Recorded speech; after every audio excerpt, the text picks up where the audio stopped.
Previously on Something Who. I'm Richard, and we're back with another look at a couple of Doctor Who stories. Fourth Doctor tale, Pyramids of Mars from Season 13. And after that we discussed 12th Doctor story, Mummy on the Orient Express from Series 8. With me to discuss mummies and malign controlling presences are Big Finish author and Missing Episodes podcaster Paul. Good evening all. Science and astronomy writer Giles. I've got a cold. And making up our quartet, it's graphic designer and half of Dalek 63 to 88, Gav. Hello. So let's start with Pyramids of Mars. I have actually seen this story since it was broadcast. And now on to part 2 of our discussion in episode 47.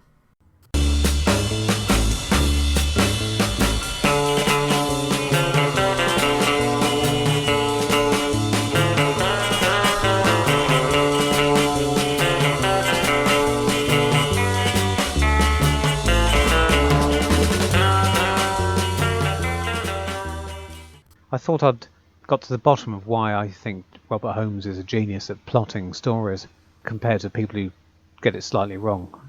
For the record, and I should keep this note, I think he plots them conceptualizes a story from the top down rather than from the bottom up, which is why he starts knowing what the tone and the look and the feel of the story is that he wants to go for, and he does the least possible work on the storyline, on the structure, to enable all those parts to stick together. Where somebody else might start from the bottom up with much more world building, much more hard work on the world building. Like it sounded like this bloke, Lewis Griffer, had done a lot of work on world building, and it was all unnecessary. Yes. Robert Holmes just links them together as simply as he can, and his world building is of the part where the ilk where you just have a few lines here and there.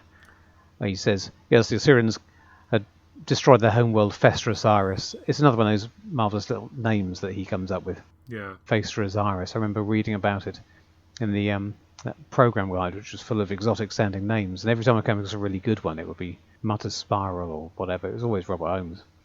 All those that world building in Talon's Wing Chang, which is just there to give us a sense that he has thought about the world outside these 6 episodes. It's not important, but he's just going to briefly allude to it so we know it exists and it's tantalising. He does a lot of that. His story breakdowns are always full of unnecessary backstory, and then when he's given briefs to other writers, he fills in all kinds of irrelevant detail, names and places and stuff. It's wonderful. It's very good. Maybe I should read some, because that might contradict my theory about his top-down economical approach to world building. He does just enough work on putting his elements together, which kind of contradicts what I was saying about there needing to be solid foundations. You'd have thought I was arguing for the Lewis Griffer approach of a very well thought out universe in which his story is set up. There's the solid foundations that it needs to build your flimsy action adventure story on. But I seem to be arguing that Bob Holmes uses smoke and mirrors to do as little work as possible to join together the things he wants. Well, if you think about the relationships between the human characters, there's some lovely nuances in there, but we don't learn that much about them, and we fill in a lot of details ourselves, I guess. We know that Warlock and Marcus Scarman are friends. We can deduce the sort of relationship that Lawrence and Marcus have, but he doesn't paint in very much detail. There's the photograph with the 2 brothers in it, but he doesn't really say anything about it. It's just there that they were boys once together. It's easier to get away with that sort of thing with characters. You can sketch very lightly with characters. What I was thinking of more particularly was the thing about this sort of needing to have Egypt and Mars in it. Now, he doesn't bother creating a link between Egypt and Mars.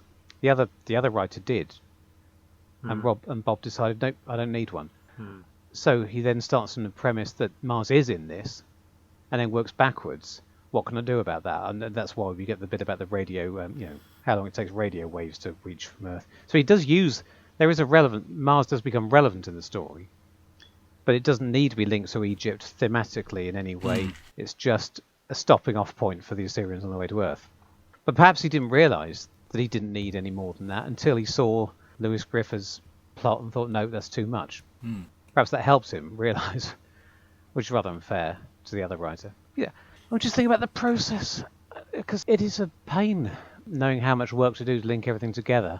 And do you need to do more than appears in as Gus says, if you look at the scripts, Bob does often do more work than appears on the screen. Often what's left is just a few hints and clues that he'd thought about in greater detail, but it's not. I mean, it makes him Tolkien-esque in a sense, doesn't it?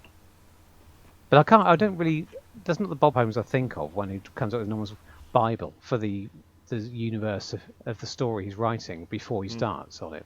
I think he thinks, I want Egyptology and I want Mars and I want this atmosphere, and I shall start writing that. And as soon as I've come up with a link, a way of getting those things in, the simplest, most economical link, then I'm sticking with that. And part of his genius is in being able to paper over the cracks in the way that we just don't see the cracks anymore. Whereas other writers, the cracks start to to break open as we're watching the story, and the lack of thought becomes obvious. I just don't know what I'm saying. I appear to be saying that he's a hack, and he's just using smoke and mirrors to deceive us, and he's not actually. His stories don't actually have a stronger foundation than anybody else's, but that's not true either. Well, you don't need to. It's not saying that you know, the ability to create it from scratch by starting and then working out the best solutions to things. Yeah. That is a fantastic skill to have. It's not. I'm not saying. I don't think there's anything inherently superior in the approach of. No. In the approach of I'm going to work out all of my mythology and write it out is irrelevant. The finished product is the only thing that biographies matters. for all of my characters before I start writing. I don't think that's necessarily. It's just exactly as you say, judged by the finished product. And if you can do it and you write and you come up with perfect little character moments and things like that just embroider, elucidate a point or bridge a gap or whatever, and it's certainly what someone like Russell seems to do as well. You'd have to be an idiot when you're working on Doctor Who with no time and money to put more effort into it than you need to. And it's not a question of being lazy, it's a question of being able to use your time, your resources most efficiently to produce the best result. And that's why he's the master. Yes, well, especially when you're in the hot seat of having to. You don't really need to think about what he would do differently. Last resort, really. Well, someone else has used up your contingency, haven't they? so you've got to rush it out pretty quickly. Okay, shall we have a chat about Tutheran? Aye. Okay, so our second story we're going to look at in this episode is Mummy on the Orient Express, which was written by Jamie Matheson and directed by Paul Wilmshurst. And I'm going to revert to type now because I've not seen this one since the original broadcast. And I enjoyed it very much when I saw it originally. And I don't know, I felt like I didn't quite enjoy it so much second time round. Although I mean, I still thought it was good, but it just didn't seem to have the same impact. And I wonder if that is because it was more of a mystery the first time through. I don't know. But anyway, let's have a chat about what we think, and we can dig into some of that. I think the thing that struck me rewatching it was how alienating I found the intrusive arc story of the Doctor and Clara's relationship. Because the first few minutes... Because I remember really enjoying this. And I enjoyed it again today.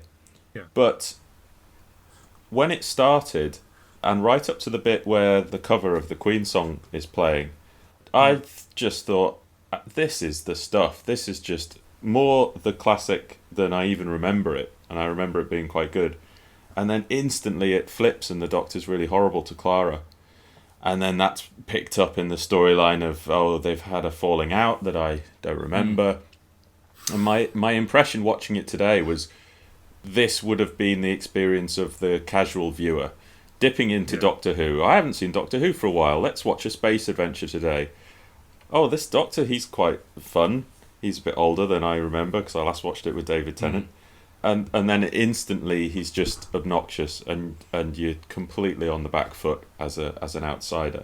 And obviously, I guess it would have had some sense of continuity at the time, trailing off the back of Kill the Moon, which I done my best to forget, but I did rewatch a little bit of last night. I will never again see this story in context because I will never again watch Kill the Moon. So that's it. That's it for me. It's got no hope. And if it relies on the entirety of the ongoing stuff, I think that's a bit of a fundamental problem for what a series which is quite literally Monster of the Week. most of the time. It's a pretty big arc story to throw at you that the Doctor and his companion are breaking up, and then, spoiler alert, they don't at the end. But yeah. It doesn't make it easy for us analysing two stories together to have to bring all that baggage with us, that's for sure. No, how dare them not think of that? But I was thinking in contrast to the arc story with the 10th Doctor and Rose, and why is that so much more approachable and acceptable? And is that just because I remember it so much better, because I've rewatched it so many times, and I don't know. I mean, I don't think it's necessarily the case that Russell does less of it. He often devotes quite large chunks of episodes to his character arc, doesn't he, Russell? But I think it's written with a lighter touch, which is the difference.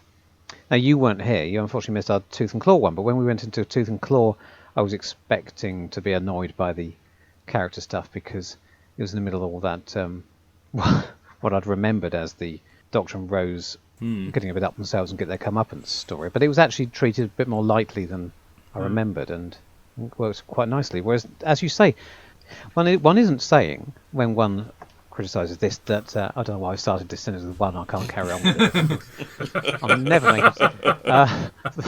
That one doesn't want any characterisation in one's regulars. One isn't saying that one wants it to be like, one prefers the good old days of Dodo or whatever. But accent of the week. I think there are ways of threading an ongoing character arc through your stories and starting the story with 5 minutes of stuff that's not just a bit overwritten. It's in the wrong place, it's overwritten, it's really distracting if you haven't seen, everything's wrong with it, isn't it, basically? You could thread it through more subtly, a line here and a line there. It was kind of how I felt like, obviously there wasn't anywhere near the same attempts to get a character arc going in Pyramids of Mars, but it didn't dwell on it for too long. I think it was written with more economy. Normally people compare the two eras as if they're chalk and cheese, if there was no attempt to make the characters three-dimensional and no attempt at any continuity back in the classic series. And of course, that isn't true, is it? There are many. And it's not the case that it's always done perfectly in the new series. There are times when, especially as you've only got half the length, you might think there would be an excuse to write with some of the economy that Bob Holmes just did naturally, but apparently not. Well, that first scene in... No, not the first scene, but the TARDIS scene in Pyramids of Mars is kind of arty, isn't it? That's what bit I was thinking of, yeah. But it's over and done with... Yeah, we'll get sidetracked, but there's so many ways of doing it well and so many ways of doing it badly.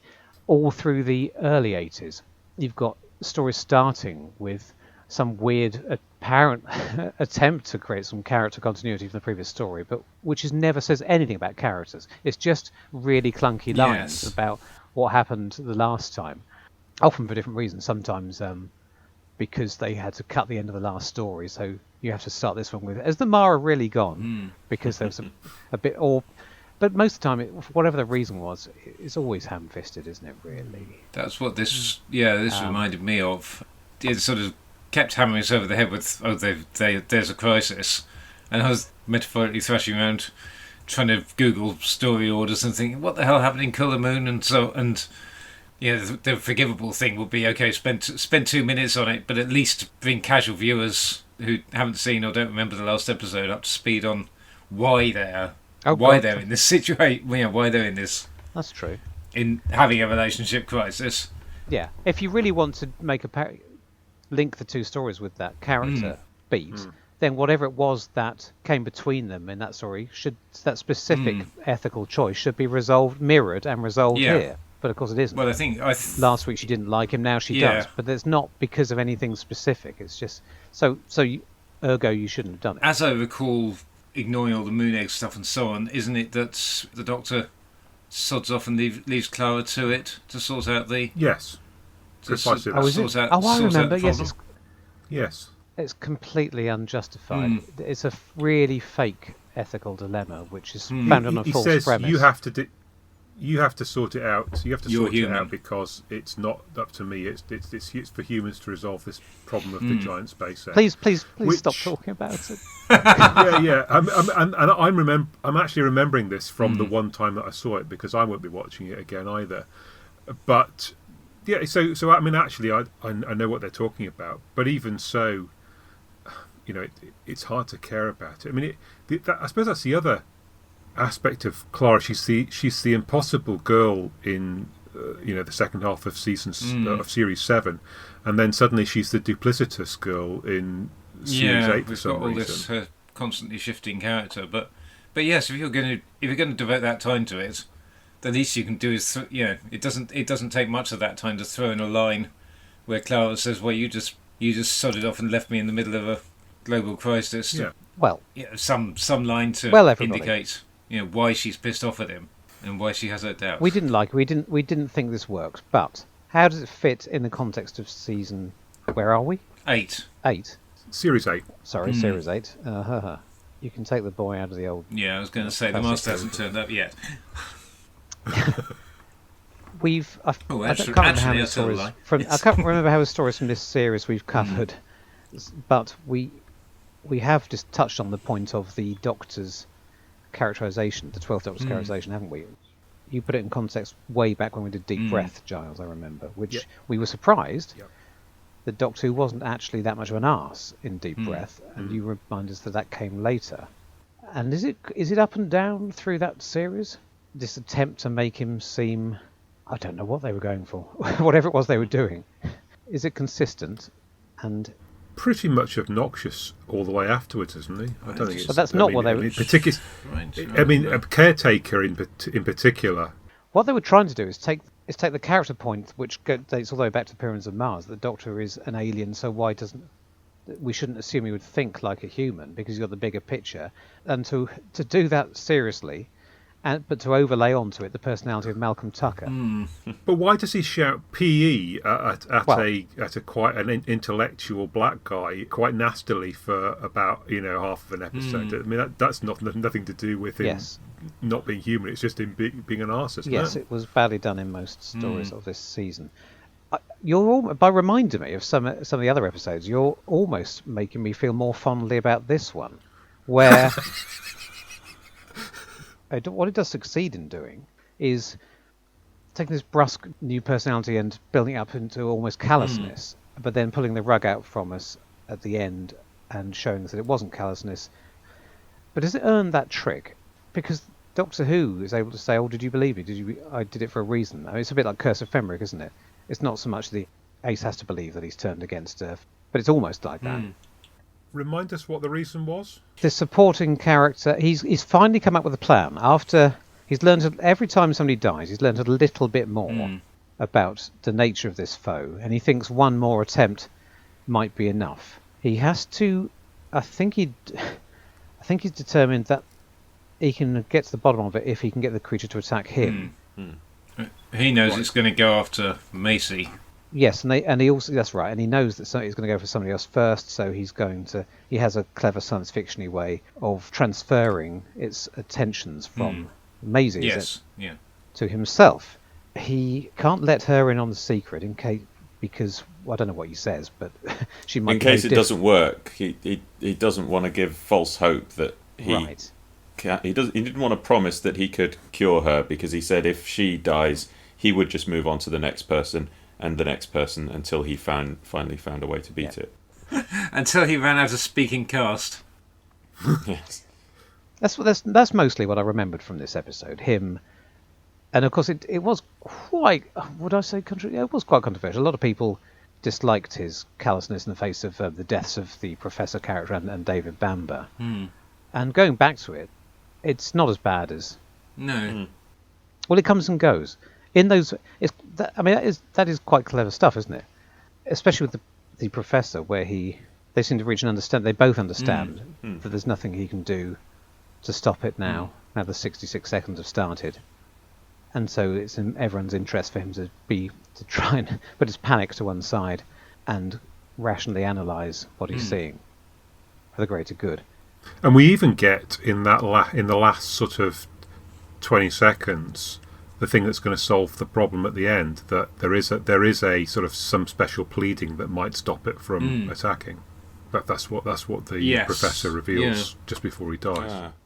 So again, I haven't written down any examples that would back up what I think about this, but although plot-wise, thematically, that works beautifully. There is still some dialogue after one or the other of these characters has died where the Doctor genuinely is callous.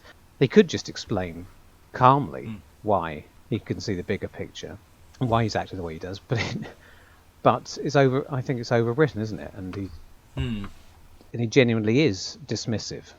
It's nearly treated quite sympathetically, and then there's an extra line or two that he makes too much. It is only a couple of lines, isn't it? Yeah, it's a bit careless. I found it slightly frustrating that when he did his magic thing and made himself the target of the mummy so that he could crack the case, he didn't do anything exceptional. He was just slightly more observant than the last two people that missed this gigantic clue tattooed on the mummy's chest that you would have thought if it was... and despite what I said earlier, he's not building upon anything anybody else told him, is he? No.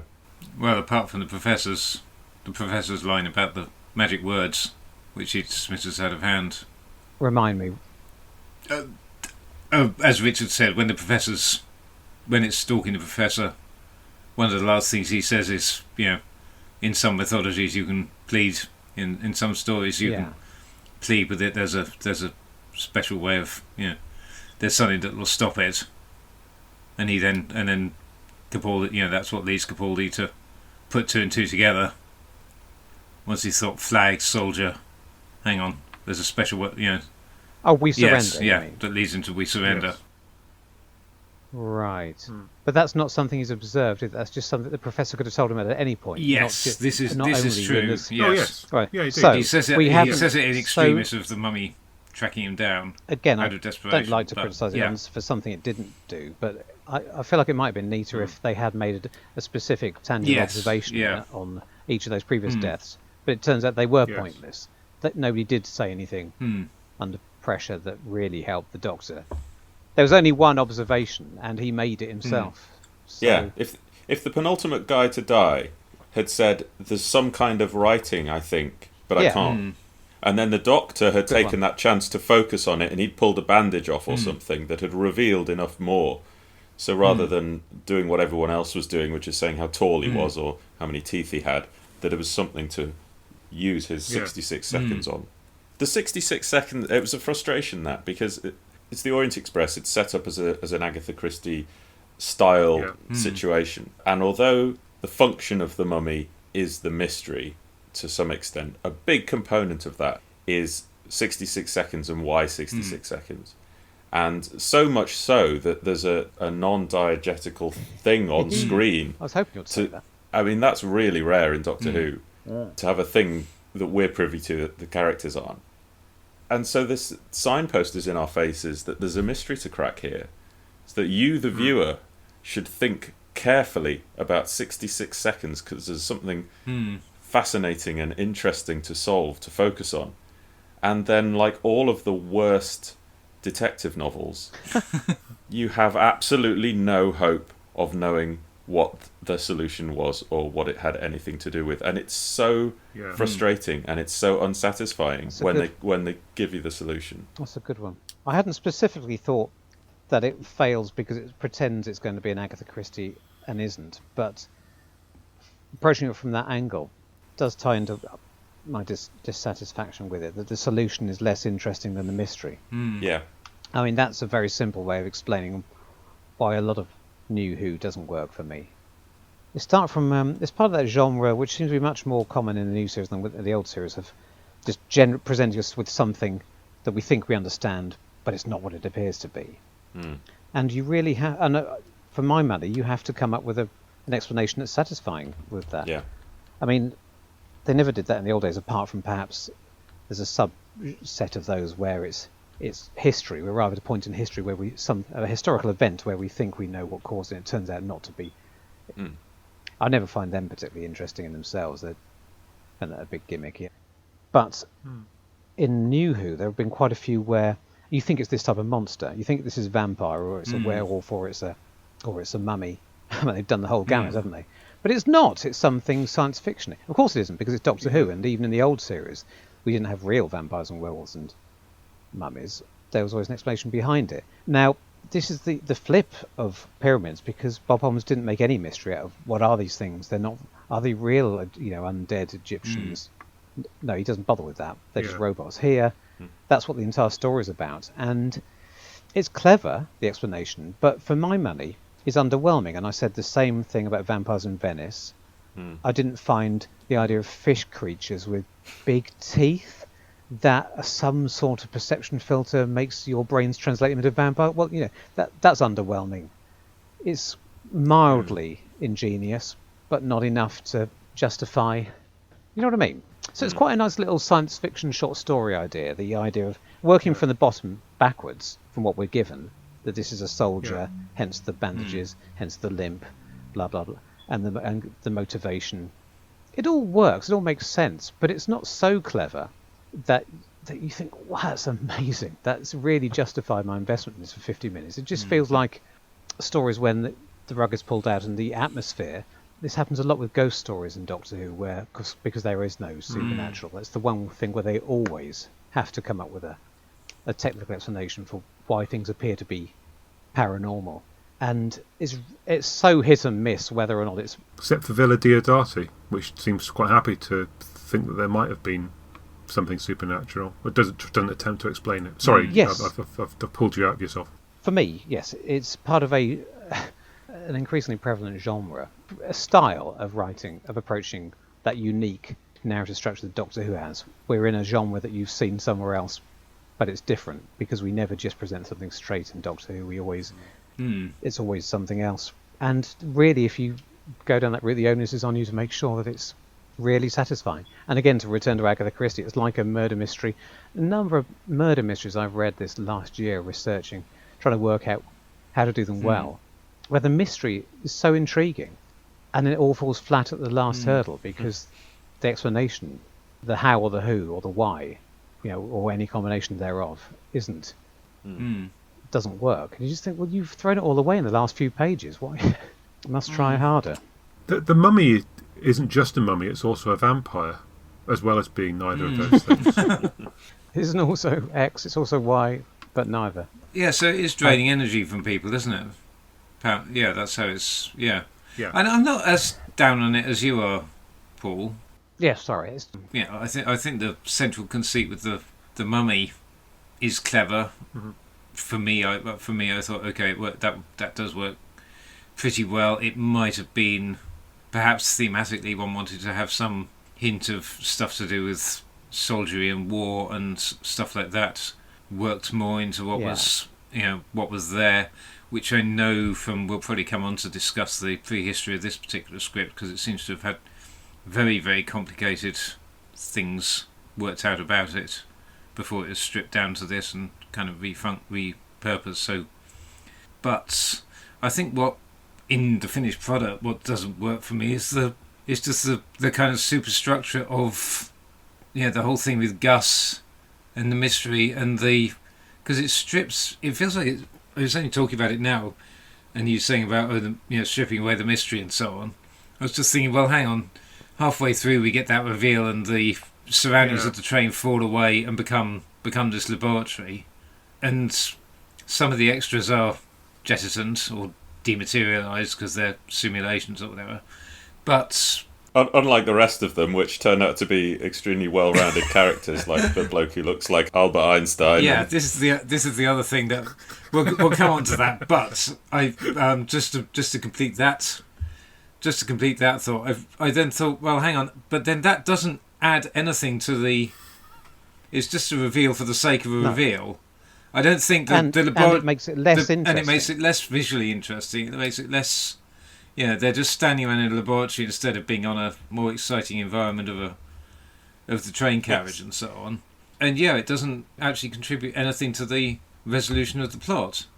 It's just there so it can be Yeah. Remind me, is Gus to do with Missy later on? No, Gus goes nowhere. Gus was apparently going to Yeah. Oh, really? Oh, I thought that was Missy. No, because I didn't remember. No, Gus. So it is literally completely unexplained and unresolved. Allegedly, it was going to come back in, going to at least get a mention in Oxygen in the following series. Oh right. But no, it's a big. I mean, there's a there's a big Finish box set for you. So it's an amazing irony that for these two stories that have been paralleled for the very obvious reason of the mummy motif, but the original version of Pyramids of Mars was mummies in a slightly futuristic setting, and Robert Holmes said, no, don't do that, because what you want is for them to be in a nice retro gothic environment, because that will give you the atmosphere. And and so you got Mummy on the Orient Express that starts with this perfect setup, and then reverts back to that exact mistake that Louis Griefer was making, which is to stick everything in this clinical futuristic environment, which immediately erodes all of your atmosphere. And suddenly a mummy staggering through what feels like a futuristic hospital is much less visually interesting than staggering down a 1920s style train carriage. It's a real shame. It's a weird thing to do. As you said, it didn't serve any purpose. Even before then, I've got to be honest, and I don't want to rag on this too much, because I didn't hate it, and there were lots and lots of moments I really liked, and the dialogue was cracking throughout. Yes. Terrific. Jamie Matheson has been charged with putting his terrific skills with dialogue and characterization to bear on a script on a plot which has, probably through no fault of his own, been steered in the wrong directions in terms of the continuity and so on.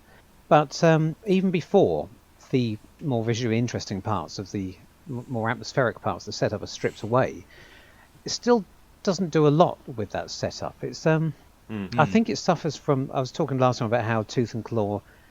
It's not. I wouldn't want to say it's the perfect modern 50-minute story, but it is the perfect example of telling an old-fashioned 4-part Doctor Who story in 50 minutes, for my money, the pacing. Whereas here, we're back into the realms of, they've decided they can't tell a traditional story in 50 minutes, so we'll tell a different type of story. And that's what, and a lot of people probably think that's for the best. We don't get a lot of wandering around up and down corridors and people being split up and people, but we also don't get those, you lose tension there. You don't get enough moments where people are hiding in the shadows, wondering if the mummy's around the corner, because the mummy only appears at specific moments, and the cast is largely contained to one or two rooms, and even when they're split, that doesn't really add a great deal of. You know what I mean? Yeah, and the mummy's never threatening either Clara or the Doctor until the very end. Either, it's pared down geographically and temporally, and so that everything happens in a fairly. It's more like Midnight than a traditional Base Under Siege story, because everyone's. Or pretty much always in that one room, except when they're in one other room. It's a shame as well that they've got this extremely lavish, beautiful train carriage set, and then Clara gets shut in the darkened storage room for a decent chunk of the episode, having a chat with that other woman, and for a story that's about... But that's because... I realize that's a fake out, because we think that they're going to be... Because they're in the dark, isolated, gloomy location, that something's going to come and get them there, and then it doesn't. You wonder. It seems like a missed opportunity that they didn't do at least one appearance of the, like when they had the chef gets killed, that they didn't do at least one incident when the lights flicker and they know it's somewhere, and they don't know where, and the doctor thinks, well, it's not here, it must be going after Clara, and then you find out it's someone else elsewhere on the train. But it's a really weird, empty sort of dead end, that, because having Clara shut in that room is visually boring and doesn't go anywhere. So they go to that room for an investigation that doesn't pan out, and then they leave that room again. So she's in a holding pattern until the conclusion of the story. And it felt to me like it was a recording issue. Like it was a... That's what it is. It's double banking. So I wondered. Is that whether why they Doctor couldn't... Who gets a different companion? Yes, basically. Kind of. I mean, we're supposed to the lovable Frank Skinner. I do think Frank Skinner is lovable, but he's also bloody awful in this, which doesn't. He's not acting, is he? He's given a funny kind of a role, I think, in that he's a little bit enigmatic at one point. His role is Frank Skinner, I think. I don't know. His role is Frank Skinner, Doctor Who fan. I've not got a problem with Frank. I can't really tell. He puts such a distance between me and whatever this character is written as. I can barely tell what the character is supposed to be. I can sort of tell, but it won't solidify in my mind what they're going for, because it's all I can see is Frank Skinner. And yeah, I've never seen him act in anything else, I don't think. You've never seen him? You mean you've never seen him act? I've never seen him act, and I've only seen him in this. No, I love Frank Skinner. So do I. It brings me no joy. Brings me no joy he's... whatsoever, and it's the strangest thing. I mean, it's absolutely the closest we get to the old JNT casting approach here. Anyone know how that especially. I presume just him being a massive fan, and I don't know. I know Fox has got cast because she was at the same BBC thing that would have had the infamous "You Were Erased" from Doctor Who incident going on. Goodness. But I think she was in the room next door or something, and apparently got talking to someone who was associated with Doctor Who. Presumably not either of the parties to that particular conversation. He wasn't erased. And said, "Oh, I love a bit of Doctor Who," and then got called up and said, "Well, you want to come on and we need a singer." Yeah, we need someone to say "sex machine" in the middle of a Doctor Who story. Can't think of a better. Where were we? So Frank Skinner, yes. Yeah, I wasn't sure if it was trying to be posted as if it was just a lovable character who was a bit nonplussed because the Doctor was such a nasty piece of work, or whether he's genuinely somewhat enigmatic character. No idea. He's different in every scene. It doesn't earn the idea that by the end of the story we're supposed to think this is a potential companion. No, we're supposed to think, oh, it's Frank Skinner. Wouldn't it be funny if he was on board the TARDIS? Forget Perkins. And then the next... It's just this Frank Skinner. And then we get Nardole soon enough. Yeah. I think it's really well written. I think there's some great lines. I think they were wasted, sadly. Murdered. I like the what? Sorry. I said murdered. Murdered on the Orient Express. I liked all that interplay, or at least the potential of it, when they're suspicious of each other. Good. Perkins and the Doctor. And I was thinking, having come off the back of watching Pyramids of Mars, imagine if that had been, obviously not in his present state, but if that had been the actor who played the butler in Pyramids of Mars, for example. Or yes. Performance of that calibre, a tiny bit part with some lovely juicy lines to play up against the Doctor. And I was just thinking about him saying, whatever that actor's name is, but obviously not dead. I assume he's dead. Or even if it had been Beryl Reid, not dead. Or Peter Kay. Bradley Walsh or... No, I do like Frank Skinner. He's great and he's wonderful. And do you know he once watched the Sensorites in his tour bus? Sorry, go again. Or he once watched the Space Museum on a Virgin Pendolino. I was going to say, we need to... He'll probably be listening to this podcast, so... What'd you say? He listens to this podcast? I said probably will be. That fact? After he watched the Sensorites on the back of his tour He's a bus. hardcore one of us, isn't he? Yeah. He's hardcore brilliant in the documentary that Chris Chapman did. Production-wise, getting back to so double banking, and that's the reason for the slightly weird. And the irony of it is that Jamie Matheson wrote this double bank with Flatline, which I think must be something of an unusual situation that the same writer wrote both double banked stories but wasn't the showrunner. And the odd thing is that he was commissioned to write this after Flatline, or with Flatline going well and them closing in on. And it was one of these cases where Moffat said, "Well, do you want to write another one?" And gave him the basic brief that said, "Well, we'll follow up on that gag from A Christmas Carol," or wherever it was, for the setup. But anyway, so hence Flatline has all those scenes with the Doctor in the TARDIS, right, losing its dimensions, etc.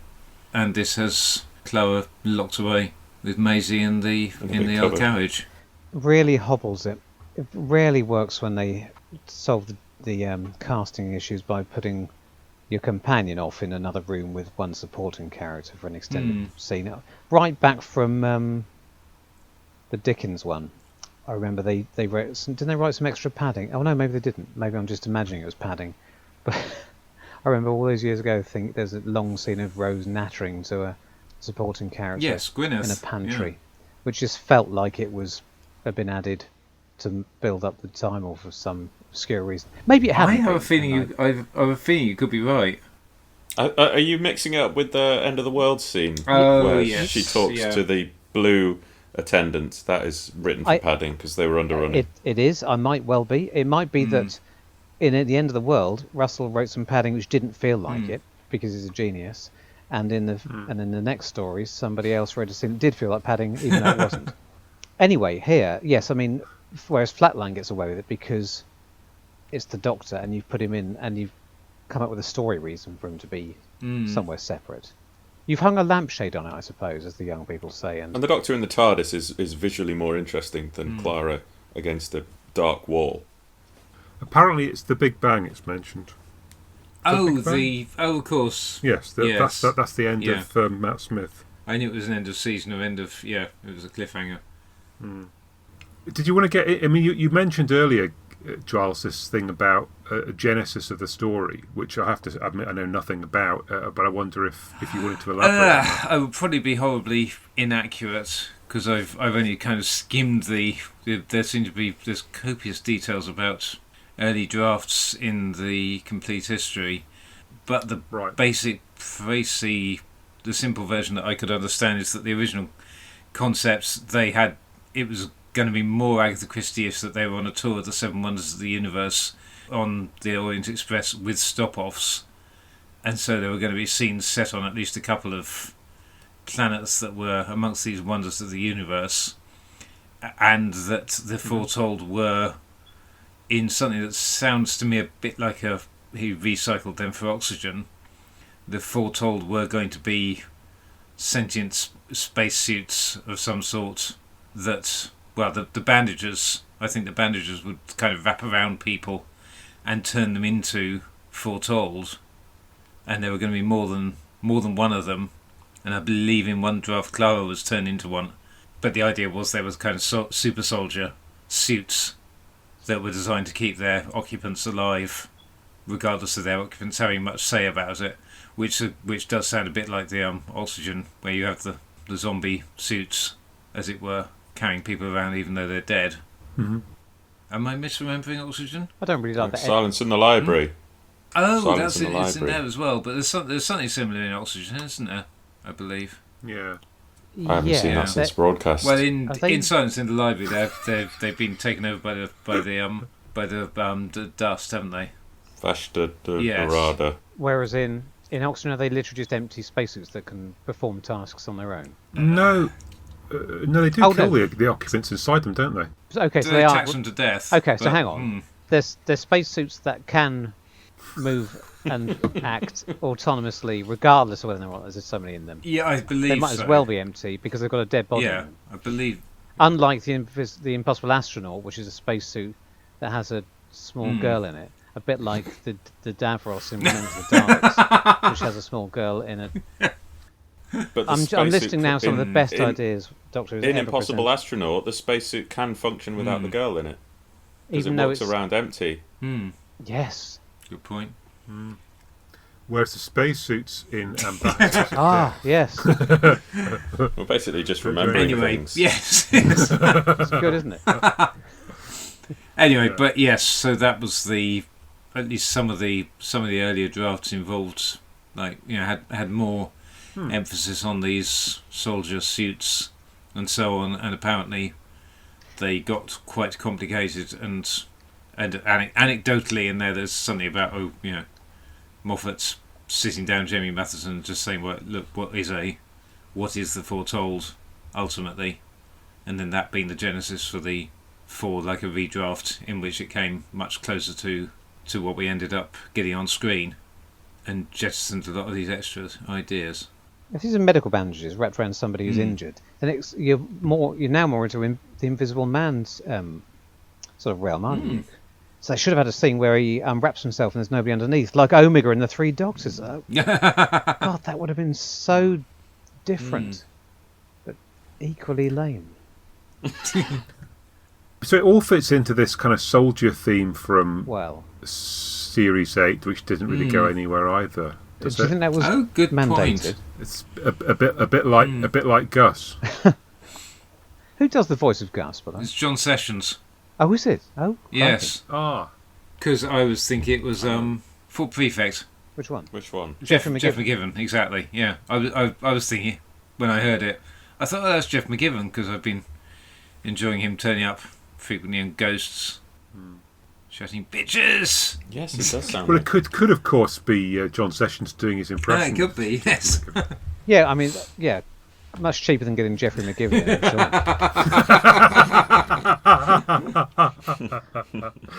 I'm sure. Okay, have we got anything else coherent to say about this story? I mean, I've not had anything coherent to say yet, but what I was struggling to articulate is that it's similar to Pyramids in that it's mashing up different things, isn't it, that don't belong together. And as I went on about endlessly, I think where this suffers is Bob Holmes has done as little work as is necessary to mash up satisfying to the viewer, and here I think it's been overthought and then over-explained in a way which is just not satisfying for a general viewer. It doesn't, as a payoff, it just keeps moving on and telling you new things. It doesn't really peak anywhere. But I think I somehow managed to make it sound like I thought that, because it isn't really very scary, but of course I'm a middle-aged man, so I wouldn't be scared by it, would I? I made it sound like it wasn't scary because there weren't traditional Who scenes of people being chased down corridors by mummies, or indeed being surprised by mummies lurching out of unexpected places. But what we do get, the relentless inevitability and the ticking clock, is something very new and quite strong. It just isn't really very scary. I'm just wondering it's a very strong idea, so I'm just wondering how it could have. And the mummy looks fantastic, so I'm just wondering what it's lacking. Was there anywhere doing that idea better, or is it? Am I just being unfair? It's a bit like Waters of Mars, is it not? In the sense that as soon as someone becomes the focus of the mummy's attention, it's inevitable that they're going to die. I mean, that has its own kind of dread behind it, but it's not scary in the sense of will they or won't they, because you know that they won't. But I remember saying that I found Waters of Mars one of the few Doctor Who stories that I did find scary of either iteration of the programme. I remember saying that. It's such a profound observation that I remember it distinctly. And I think visually there were some very strong visuals in Waters of Mars which appear to have... The robot that went gadget. Not that. People have really selective memories about Waters of Mars. It blows my mind. It's got some of the worst stuff of any new Who in, and it's held up as this bastard. Anyway, we're not talking about Waters of Mars. We're talking about how terrible. I was going to say, sorry, we're talking about. It's the Williams versus Wilmshurst directorial grasp. I just don't. Yeah, I don't know. It just becomes. Once you have that transformation to the lab, it just becomes so flat and coloured. It's just really oddly. I don't know why someone didn't look at it and go, well, hang on, here's your problem, because the weird thing is that you get that transformation. They jettison some characters or some background artists, whatever, and you then still have half a dozen, and it becomes ever more obvious as you whittle down the speaking cast and get rid of some nice character actors, and it comes down to basically there's a Dr. Clara and two other speaking parts, and everyone else, and you've got half a dozen, more than that, extras standing around. We've got all the greatest minds in the universe here. It's like Time in the Rani. It's like Time in the Rani. Yeah. Oh well, and Mark of the Rani for that matter. All just standing around doing. There are so many things that don't quite pay off, that don't quite work, and I do wonder if they're all legacies of the many, the endless iterations of this script. But the Doctor announces as a big discovery, of course, you and you are some of the finest scientific brains, but he's never shown any signs that he had identified this had any before. suspicions of. So at what point is he supposed to have? Yeah, exactly. At what point is he supposed to have spotted that? At that precise moment, as soon as he entered this ship? We don't know. It's so weird that's a payoff for a mystery that wasn't set up. Yes. Meanwhile, we've got mysteries set up that have no payoff. Yes. Brilliant. Bizarre. Well, you've done it. And just from why you wouldn't look at this just from a blocking point of view, and think, well, hang on, we've got this problem that we've got all these. We're going to get to a point where we're going to have all these extras standing around on the set not doing anything, and they're just going to look useless. And you compare that with Pyramids, where Bob Holmes is absolutely brutal, arguably too brutal in in killing his characters the moment they have fulfilled their plot function, and yet so it's just weird. So why didn't someone say, well, hang on, if we ditch all these supporting characters and get rid of this lab subplot, then we could have a couple more interesting characters and maybe a bit more room to do something more interesting. I do think there is generally a problem with being too in love with high concept ideas in this era of Who. And when stories fail, it's because they've not paid enough attention to what Bob Holmes knew with the strength of the programme. If you decide to have Mummies and Orient Express, that's what you put up front. But they're much more in love with the concepts. And yes, I'm getting closer to understanding why this doesn't work. It's a mystery where the mysteries aren't paid off, as Gav said, and a horror where the horror is barely paid more than lip service. It's so superficial and nothing's ever really very scary. But no, setting up mysteries which aren't paid off and not paying off ones which are. And even in the characterisation, the script shows signs of skipping stages. When the Doctor rounds on David Bamber in their first scene together, he makes he seems to understand. He's criticising the Captain for his character flaws in a way which I didn't really feel had been made clear enough that we would. No. So it feels unearned. It turns out that they're right, but we only see the Captain behaving those ways after that scene, which, for my money, so that doesn't really work. So he's been perfectly reasonable, and then the Doctor takes him to task for it. Exactly. It's one of those situations where the writer has decided what angle they're going to take and written the scene to the hilt, but we can't really feel it because we've not been given. It's not been set up, and therefore it becomes just another scene where we think the Doctor's being a bit of an arse. Necessarily. I guess we do have that character moment character beat that he's a soldier, that the Captain is a ex-soldier with PTSD, apparently. So that's another thing that relates to possibly to the soldier theme, etc. But that should have been there should have been more of that. They should have made more of the fact that you were dealing with two soldiers, and one should have been the key to unlock the other. That could have been the observation he made. He could have said, "I see you." When the mummy approaches, and the Doctor says, "Of course you can see." And he said, "No, I see. I can see what sort of person this is." Yeah, that could have been interesting. And the other thing that didn't work for me, and now I know why, in terms of characterization, is the far too much emphasis on. Is it Maisie, the woman in the host room? Far too much stuff about her relationship with Janet Hemprey. And I wonder why they're going on and on about this, because it's completely disproportionate to its importance in the episode. And now I understand. Now you told me it's just padding. Well, that explains that. It doesn't. Well, yeah, but if you're trying to reduce the amount of stuff that Clara has to do, why don't you just reduce the amount of stuff Clara has to do rather than creating a whole bunch of stuff that she can do in the cupboard? Yes. Yeah, you're highlighting what she can't do. Yeah, which is leave that room.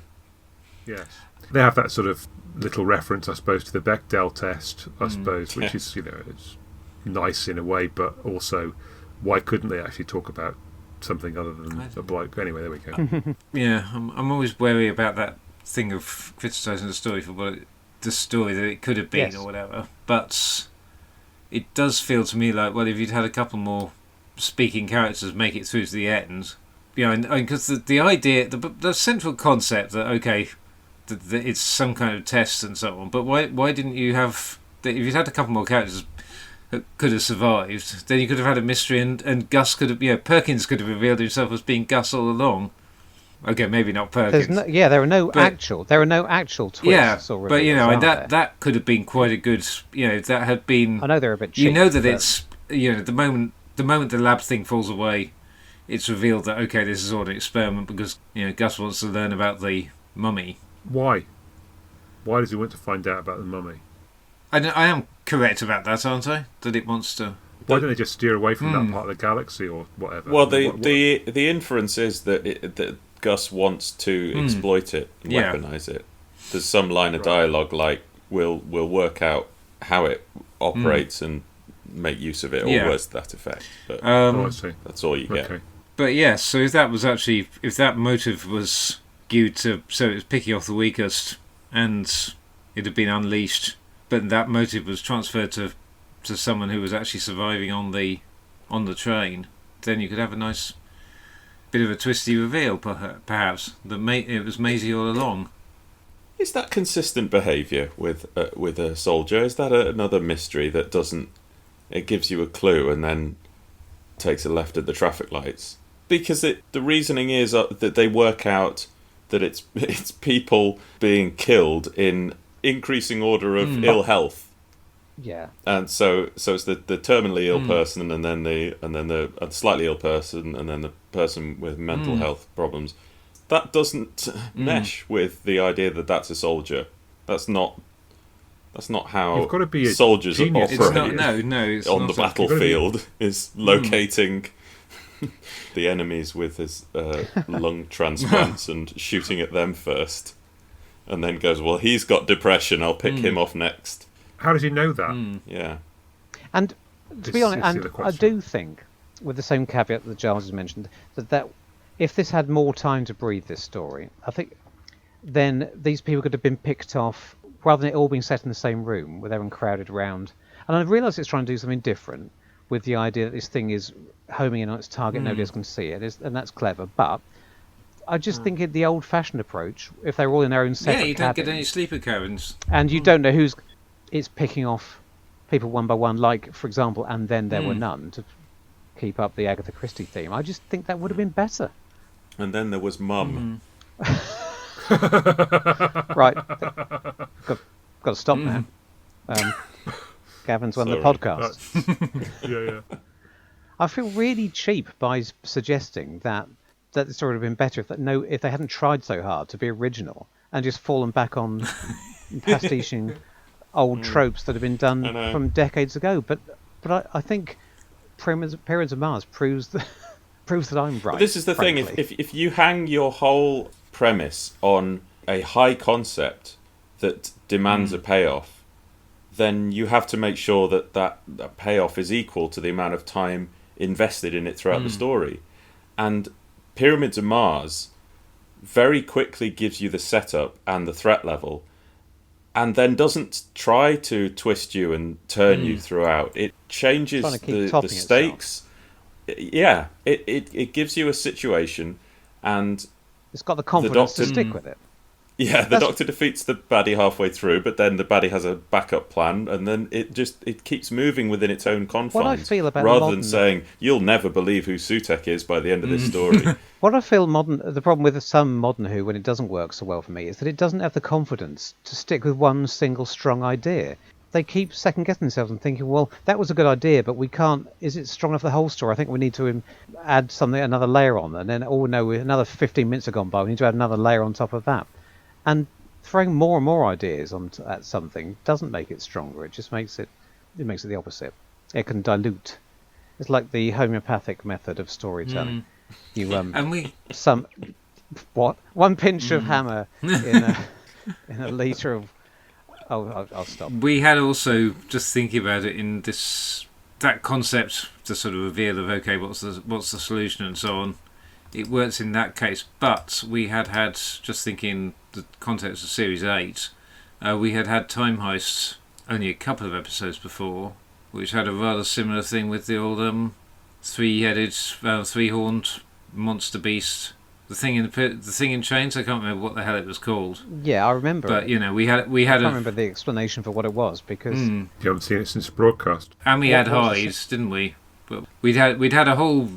What's the similarity? Just in terms of like misunderstood monsters, where like understanding what they are is the immediate key to neutralising them. And I'm not going to. Well, they're I mean, I guess that half the reason the writers are going for that idea of misunderstood and or tech gone wrong is because they know that's what Moffat likes because that's very true. Because he had ploughed that field very successfully for quite some time. Yeah.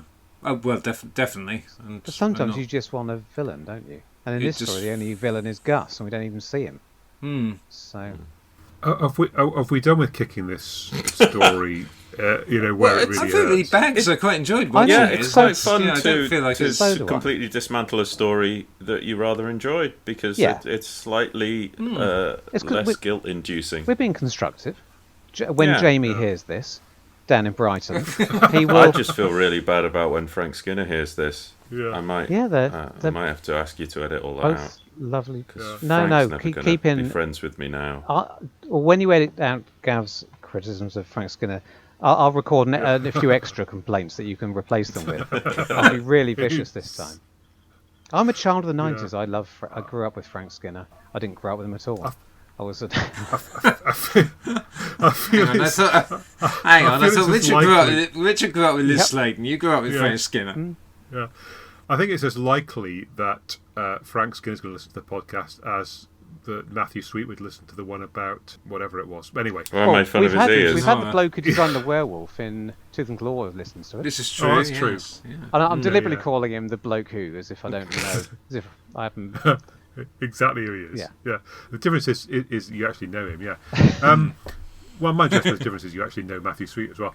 Anyway, the. Yeah, great friends. You cut out my anecdote about Matthew. I didn't cut out your anecdote. I only cut part of it out because it worked more nicely that way. But anyway, sorry. Yeah. So look, links between the stories. Oh, they both turn into an escape room at the end, which was. I mean, I've done lots of escape rooms, and I did one a couple of days ago, and it's so much more obviously an escape room when you've got Gus coming in over the intercom, giving them hints and clues, or people telling you how much time you've got left to solve this puzzle, and that heightened me to the fact that Mummy on the Orient Express actually takes the same turn as Pyramids of Mars into puzzle solving in the last quarter, which I thought was another curious similarity. Yeah, I mean, I said very similar to that. The Doctor has to resolve the situation against the clock right at the very end in both of them. You already mentioned, I think, another one which is that they both have that kind of pseudo-historical setting, although one of them is very pseudo, whereas the other one is only somewhat pseudo. Both. We've already said the Doctor got out of bed the wrong side in both of them. Yes, indeed. And yet Tom Baker remains likeable throughout. Now, I puzzled over this for ages, trying to work out what the difference was, and I came to no particular conclusion. I mean, to be honest, why is it so not only fine? They haven't just got that, but it's also one of the occasions where Capaldi does his Tom Baker impression of a few lines. So there really is doesn't he? He starts, I forget why. So there really is a connection between the two characters. 12's at his most 4-ish and 4's at his most 12-ish, and yet they couldn't be further apart. I found Clara a bit Sarah Janey as well. I like Clara, but more with hindsight. She's a great actor, and she keeps her likeable even when the script doesn't want her to be. I've got some exceptionally tenuous ones now. So you've got Sutek and Gus are both pulling the strings behind the scenes. Disembodied voices. Yeah, and you've got Lawrence Scarman and Perkins are both pretty good with technology, apparently. Although Lawrence Scarman actually, you believe that he might have done something, and Perkins it's harder to believe. They both end up with the setting of the story exploding. Ah, yes. Oh, yes. Yeah. They're virtually the same story. Yeah. Did anyone else think it was odd that Sarah Jane so quickly volunteers to Mr. Bronson that they're time travelers from the future? She doesn't do that normally, does she? And that's an oddity, because normally you don't expect people to... you only expect companions to be out of character like that if it's a guest writer, but this is the series showrunner. That scene is was it only Paddy Russell edition. The whole scene? A big chunk of it, the character stuff, was. Oh. That explains everything, because that is the sort of thing that would only be written by somebody who doesn't really... I like Paddy Russell as a director, who doesn't really understand the rules of Doctor Who. It's funny, though, because I always take that as Sarah kind of just being infuriated with ever having to either conceal or try to seriously explain her origins, and it always came across to me that she just sort of blurts it out to see what'll happen, and he doesn't take it seriously, so it doesn't matter. I do come out in a rash, though. I have a real allergy to that sort of thing because I once saw Black Orchid.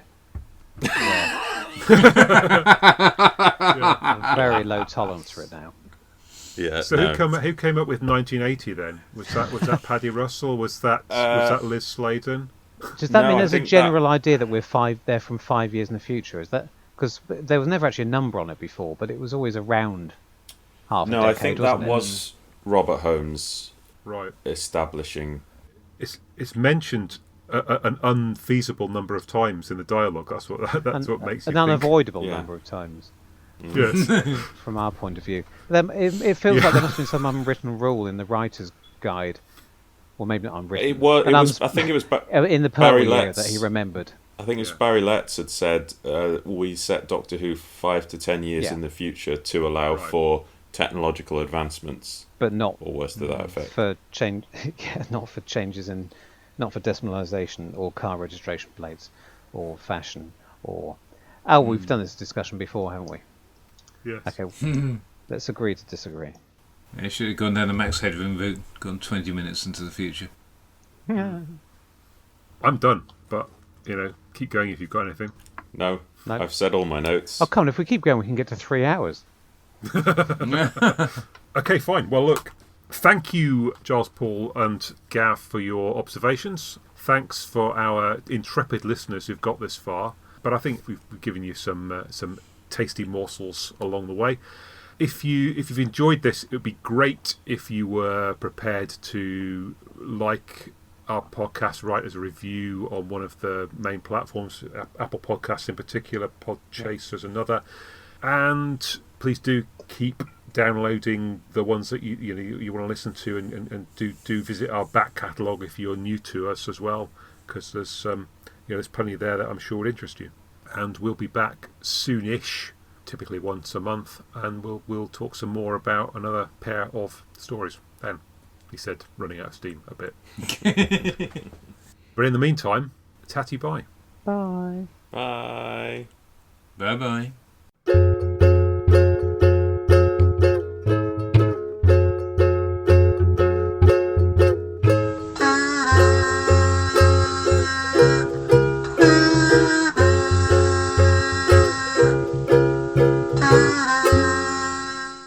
Shall I click stop? When? What? Oh, when? Oh, very good. When? When? When? When? You probably got enough now. When? Yeah. When? When? I bring Sutek's gift of when. Hi, it's me again, and the outtakes are coming. We don't normally advertise anything on Something Who, but I've started a new venture, and I dropped a clip into our podcast feed a few days ago. I'm going to play that clip again, and if you like the sound of it, then please listen to my new podcast, If It's Hurting, It's Not Working, a fun and informative look at the world of work. Emily, have we got a podcast for our listeners? You might want to try that line again, Richard. What? Oh, yeah. Emily, have we got a podcast for our listeners? You bet. Hello and welcome to the pilot episode of If It's Hurting, It's Not Working.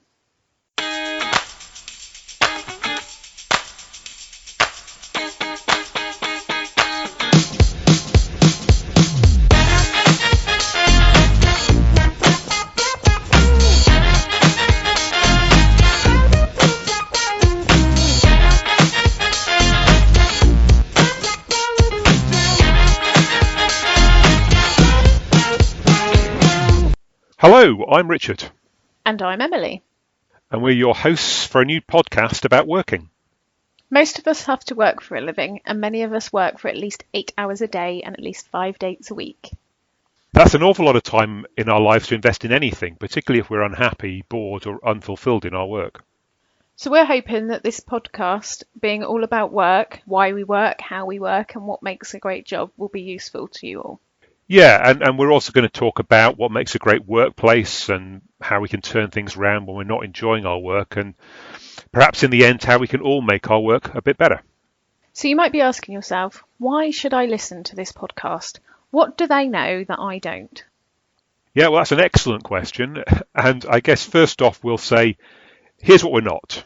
We're not selling you anything. We've not got any quick fixes or miracle cures. We're not consultants. And we're not positioning ourselves as experts. But what we are two people who work and want to make our experience of work as meaningful as we can. And we'd like to share our thoughts about that with you. What's your greatest job that you've had, Richard? So we talked a little bit about that, what makes a great job great and what makes a bad job bad. But often it's not the content of the job itself, is it? It's the stuff that goes alongside it. Terrible jobs. Well, I've got a couple of them. When somebody has belief in you, it's amazing how much more you can achieve and what a massive difference it makes, I think, to your outlook and your output. That's so true. Like having people behind you that believe that you can do it and support you and want to see you succeed. What's the secret of your success, Emily? The secret of my success would probably be my sheer determination. So, Emily, do you have a dream job? Well, as a little girl, I always dreamed of being like Kylie Minogue. How about you? I think you've got to accept with any job that there's going to be some bits that you love and some bits that you don't like so much, and it's kind of trying to get as much of the stuff as you love in there and to get through the necessary bits that aren't quite so much fun.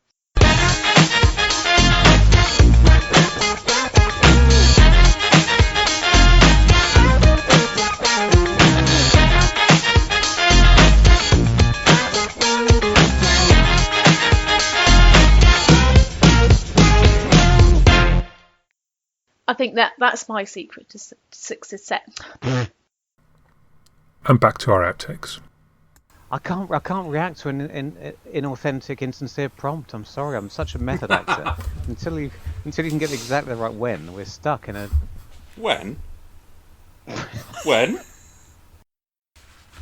I just need... Oh, yes, here we go. I think you've got enough choices of whens to work with there, Richard? Yeah, I think so. When? Hey, you can put all the others at the end. It'll be hilarious. I think I've caught Giles' cold, which isn't actually a cold. I think I've caught his chlorine infusion. How's that happening? When? When? When? When? Yeah, I should have done a funny one. When? When? You've hung a lampshade on it, I suppose, as the young people say. The Doctor in the TARDIS is visually more interesting than Clara against You've gone a bit Dalek-y there, Gav. Yes, I was wondering whether they mentioned that. You actually literally sound like a Dalek. Presumably on your own local recording you're not, but just to us. It's a lovely touch. Now you sound like that bloke out of the episode of I'm Alan Partridge, Dr. No Vocal Cords. It's quite haunting. Also, with that blue light flashing in your ear, you look like a Cyberman. Are you talking my language? I hope not. So I can't do Alan Partridge. Hello? Hello? No, are you doing a funny voice now? No. Yeah, the ring modulator's gone.